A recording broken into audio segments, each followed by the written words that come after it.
Tenth class पिछली video में हमने डिस्कस किया था डिस्टेंस फॉर्मूला के बारे में, जो कि था हमारे पास किन्हीं भी दो पॉइंट्स के बीच में डिस्टेंस निकालने के लिए। और इसका जो फॉर्मूला बना था वो हमारे पास क्या था, that was x2 minus x1 का whole square plus y2 minus y1 का होल स्क्वायर, यही बना था। आज की वीडियो में हम देखने वाले हैं सेक्शन फॉर्मूला के बारे में। ठीक है, तो सेक्शन फॉर्मूला के बारे में चलिए डिस्कस करते हैं। सेक्शन फॉर्मूला, हमारे पास दो पॉइंट्स है ए और बी।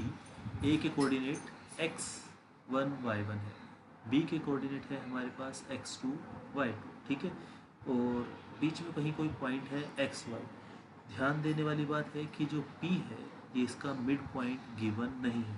ठीक है ना, तो यहाँ से हमारे पास AP जो है उसकी लेंथ को हमने एज्यूम किया है m1 और PB की लेंथ को हमने एज्यूम किया है m2।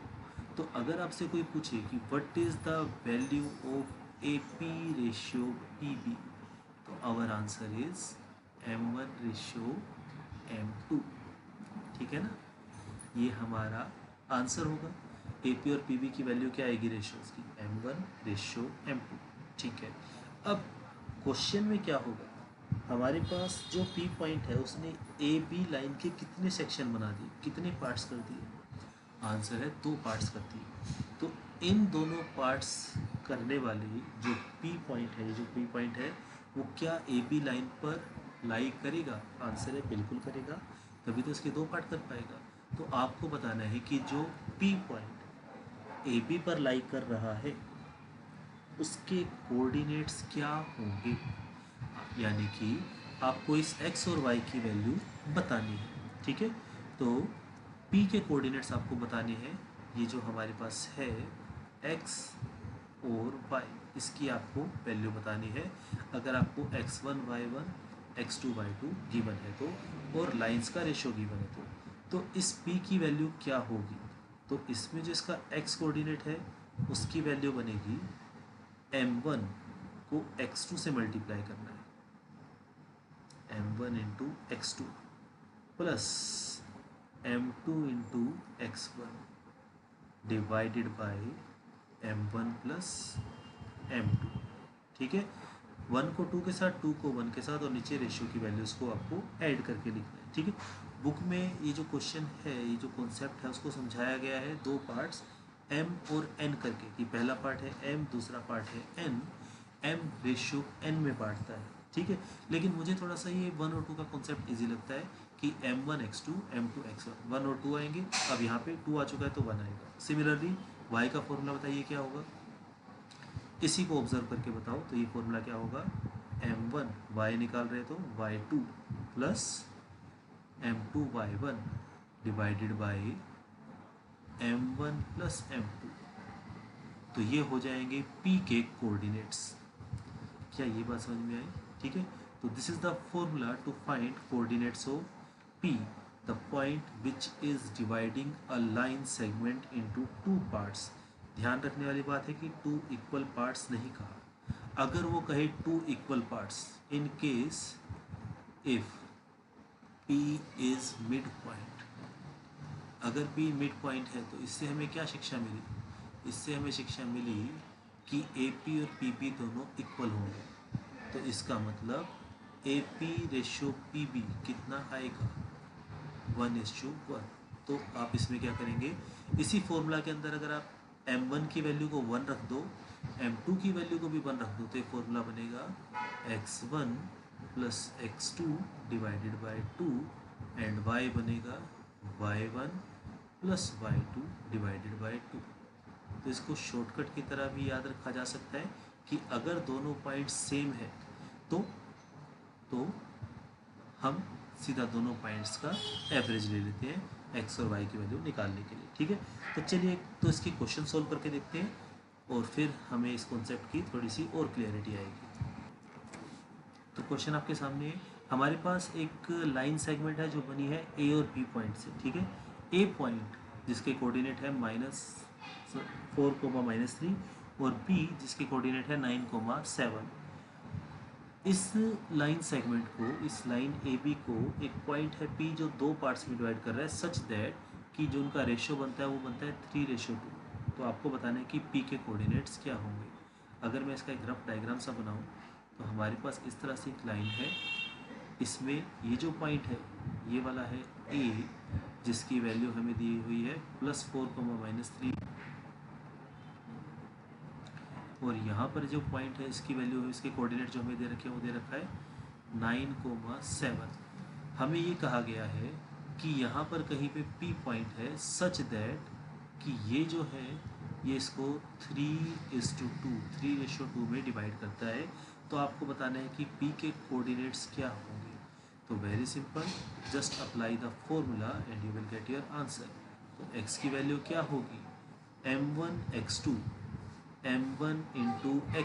that is 3 × 9 plus m2 x1 that is 2 × 4 divided by m1 plus m2.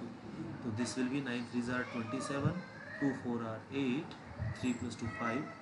So 27 plus 8 that is 35 divided by 5. तो x की वैल्यू क्या आई, 7। I hope this is clear. Similarly y की value बताइए एक बार स्क्रीन पॉज करके।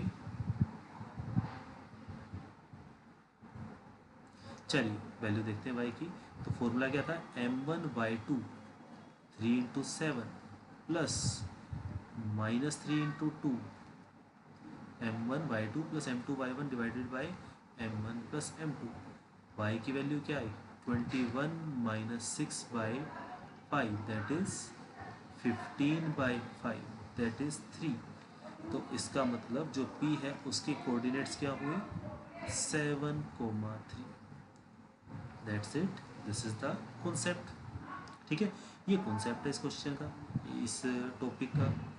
ठीक, अब इसमें किस तरह के क्वेश्चन आ सकते हैं। इसमें क्वेश्चन आ सकते हैं कि या तो आपको रेशियो गिवन होगा, पॉइंट की वैल्यू निकालो, या होगा पॉइंट गिवन, रेशियो की वैल्यू निकालो। ऐसे केस में हम क्या करेंगे, रेशियो को मान लेंगे k/1। तो अभी उसका एक क्वेश्चन करके दिखाते हैं आपको। ठीक है, तीसरा इसमें हो सकता है रेशियो भी गिवन हो और इस पॉइंट की जो डिवाइड कर रहा है उसकी वैल्यू भी गिवन हो, इसकी वैल्यू पूछ लेंगे। ठीक है, क्वेश्चन इसमें आ जाएगा कि x एक्सिस उसको डिवाइड कर रही है, तो x एक्सिस डिवाइड कर रही है इसका मतलब क्या होगा कि x की वैल्यू है और y की वैल्यू 0 है। ठीक है, तो इसमें काफ़ी तरह के क्वेश्चन आते हैं। तो चलिए एक दो क्वेश्चन को हम ट्राई करते हैं। तो ये है हमारे सामने एक वर्कशीट जिसका मैंने फर्स्ट क्वेश्चन आपको अभी करके दिखाया था।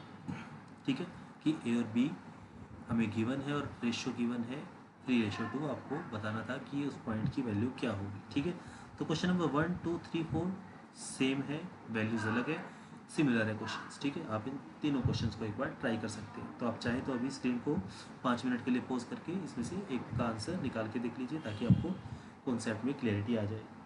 दूसरी चीज़ कि ऐसा ज़रूरी नहीं है कि आंसर जो है एकदम साफ सुथरा है। साफ सुथरा इन द सेंस, जैसे पिछले क्वेश्चन में हमारा आंसर आ गया था 5 और 3 आया था, तो ज़रूरी नहीं हो सकता है कि वो रेशियो में भी आ जाए, क्योंकि कोऑर्डिनेट ज्योमेट्री में जो हम ग्राफ बनाते हैं उसमें वैल्यू 2.5 भी ले सकते हैं, 3.7 भी ले सकते हैं, किसी भी वैल्यू को हम रख के ग्राफ पे पुट कर सकते हैं। Plus line contain infinite point, तो उसमें से कोई भी पॉइंट वो हो सकता है। ठीक है, चलिए क्वेश्चन नंबर 4 हम एक बार करते हैं।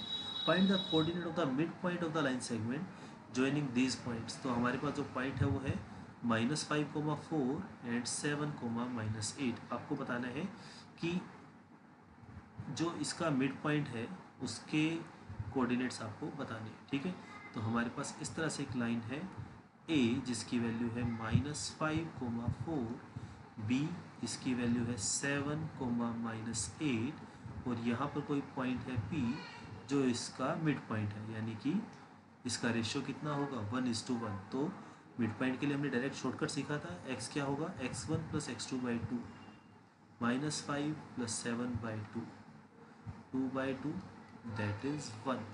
सिमिलरली y क्या होगा 4 - 8/2 -4/2 दैट इज -2। तो p के कोऑर्डिनेट्स क्या है अपने पास 1, -2। तो 1, -2 उस पॉइंट के कोऑर्डिनेट्स हैं जो ए बी को दो इक्वल पार्ट्स में डिवाइड करेगा। ठीक है, तो आप एक बार चाहें तो स्क्रीन को पॉज करके क्वेश्चन नंबर 4, 5, 6 ट्राई कर सकते हैं। ठीक है, ये आपसे बड़े आराम से हो जाएंगे, क्वेश्चन नंबर 7 को ट्राई करते हैं। ठीक है, क्वेश्चन नंबर 7 थोड़ा सा अलग है। तो क्वेश्चन नंबर 7 हमें कह रहा है कि find the coordinates of the mid point of the line segment joining A and B, and हमें कोऑर्डिनेट्स गिवन है और आपको पी और क्यू की वैल्यू निकालनी है। तो पहले हम इसको एक बार साइड में क्वेश्चन को लिख लेते हैं कि हमें ए जो गिवन है, ए की वैल्यू है 2p+1, 4 एंड बी जो है वो है 5, ठीक है। ए बी एक लाइन है और इसको एक पॉइंट पी दो इक्वल पार्ट्स में डिवाइड कर रहा है। यहाँ पर लिखा है कि mid point of the line segment, तो उसके कोऑर्डिनेट्स है अपने पास 2p+q। तो p की आपको वैल्यू क्या गिवन है, 2p+q। तो यहाँ पे ताकि कंफ्यूजन ना रहे हम इस पॉइंट को r मान लेते हैं। ठीक है, कि r जो है वो ए बी को दो इक्वल पार्ट्स में डिवाइड कर रहा है। तो ए बी और r 2p, q था, सॉरी, चेक कर लेते हैं एक बार फिर से। हाँ, 2p, q। तो इस क्वेश्चन को एक बार हम ठीक कर लेते हैं। यहाँ क्वेश्चन इज 2p, q। ठीक है, अब हमें पता है कि जो पहला कोऑर्डिनेट है, पहला जो पॉइंट है उसके हम x1 y1 मानते हैं, दूसरे को मानते हैं x2 y2, और जो पॉइंट डिवाइड करता है उसको मानते हैं x, y। तो x का फॉर्मूला क्या था, x1 + x2 y2। तो यहाँ पे x का फॉर्मूला क्या आएगा, 2p = x1 that is 2p+1 + 5/2। Similarly y का फॉर्मूला क्या आएगा, q = 4 + q-1 / 2। क्रॉस मल्टीप्लाई करेंगे तो आप इसको कितना मिलेगा, 4p = 2p+1 + 5।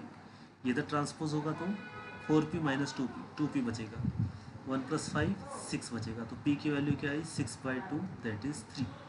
सिमिलरली यहाँ से क्रॉस मल्टीप्लाई करेंगे तो ये बनेगा 2q। ये q इधर ट्रांसपोज होगा तो माइनस हो जाएगा, हमें यहाँ पे क्या मिला, 4 - 1, तो 2q - q 1q, और यहाँ पे बचा 3। तो q की वैल्यू क्या आई, 3। तो p की वैल्यू भी 3 और q की वैल्यू भी 3। ठीक है, कैलकुलेशन मिस्टेक अगर आपको कुछ लगती है तो आप इसको ठीक कर सकते हो। तो this is how you can solve such type of questions. ठीक है, इस तरह से आप कर सकते हैं। क्वेश्चन नंबर 8 इसी टाइप का है। क्वेश्चन नंबर 9 ये थोड़ा सा अलग है। Find the coordinate of the points which divide the line segment this and this into 4 equal parts. Okay, तो इसके लिए हमें एक बार लाइन वाली शीट की ज़रूरत पड़ेगी, तो हम उसको एक बार बना लेते हैं। क्वेश्चन नंबर 8,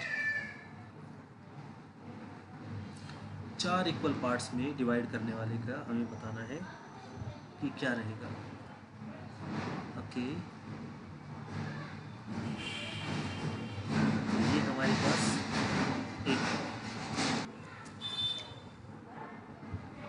एक लाइन गिवन है हमें, हमने इसके 4 इक्वल पार्ट्स कर दिए। तो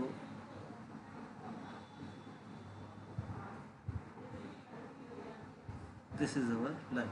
ठीक है, तो इसके 4 इक्वल पार्ट्स का मतलब होगा कि एक पार्ट ये है, दूसरा पार्ट यहाँ है, तीसरा पार्ट और चौथा पार्ट।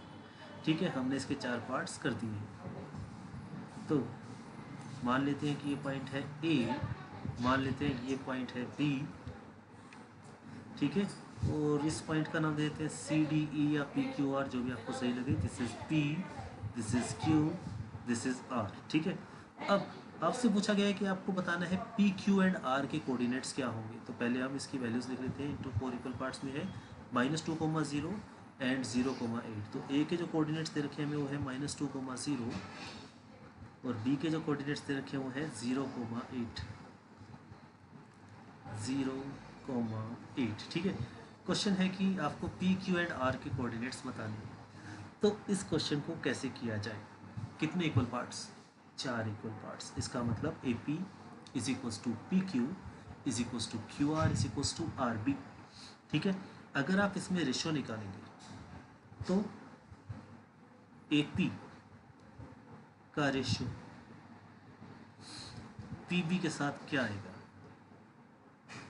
4 इक्वल पार्ट्स किए हैं तो हम क्या करें, हर लेंथ को x मान लेते हैं। तो मुझे बताइए ए पी की लेंथ क्या हुई, x, पी बी की लेंथ क्या हुई, 3x। तो रेशियो क्या आया, 1:3। I hope this point is clear. ठीक है, 1:3 क्यों आया? क्योंकि 4 इक्वल पार्ट्स हुए हैं, पहला part 1:3। Similarly AR ratio RB ये कितना आएगा? ये आएगा हमारे पास 3:1। और AQ रेशियो QB ये कितना आएगा? 2x 2x 2:2 1:1। अब इस क्वेश्चन को आपको 3 बार सोल्व करना है। पहले एक लाइन इस तरह से है APB 1:3 के लिए, फिर लाइन इस तरह से है ABQ 1:1 के लिए, और फिर तीसरी बार लाइन है आपके पास ARB 3:1 के लिए। सबसे पहले क्या आप A और B का यूज़ करके P निकाल सकते हैं? आंसर है बिल्कुल निकाल सकते हैं। M1x2 M2x1 M1 + M2 जो फॉर्मूला है हमारे पास एक्शन फॉर्मूला, यहाँ से हम x और y की वैल्यू निकालेंगे, फिर इसका यूज़ करके हम x और y की वैल्यू निकालेंगे, फिर इसका यूज़ करके हम x और y की वैल्यू निकालेंगे। तो this is the concept for section formula. ठीक है, आप चाहें तो एक बार इन क्वेश्चंस का स्क्रीनशॉट लेकर इन क्वेश्चंस को ट्राई कर सकते हैं। ठीक है, बेसिक कॉन्सेप्ट इसका देखिए यही है, इसी टाइप के क्वेश्चन हमारे पास इसमें होते हैं। ठीक है, तो आप इन क्वेश्चंस को ट्राई कीजिए, और जितनी ज़्यादा प्रैक्टिस करेंगे उतना ही हमारे लिए अच्छा है। ठीक है, नेक्स्ट वीडियो में हम बात करेंगे अगला कॉन्सेप्ट जो है हमारा स्लोप के बारे में, तो हम स्लोप को डिस्कस करेंगे। ठीक है, हालांकि स्लोप के बारे में मैंने एक डिटेल वीडियो पहले बना रखी है, वो आपको मिल जाएगी 9th क्लास की फिजिक्स वाले पोर्शन में। मैं उस वीडियो का जो लिंक है इसके डिस्क्रिप्शन में भी एक बार ऐड कर दूंगा, वहाँ से आप स्लोप और एरिया का कॉन्सेप्ट समझ सकते हैं। ठीक है, कॉन्सेप्ट हमेशा सेम रहता है, उसमें कोई प्रॉब्लम नहीं आएगी। तो हम नेक्स्ट जो वीडियो करेंगे वो इक्वेशन ऑफ लाइन के बारे में करते हैं। ठीक है, तो एक बार आप इन क्वेश्चंस को ट्राई करो, और जितना ज़्यादा प्रैक्टिस करेंगे उतने ही बढ़िया से आप इन क्वेश्चंस को कर पाएंगे। Okay, thank you.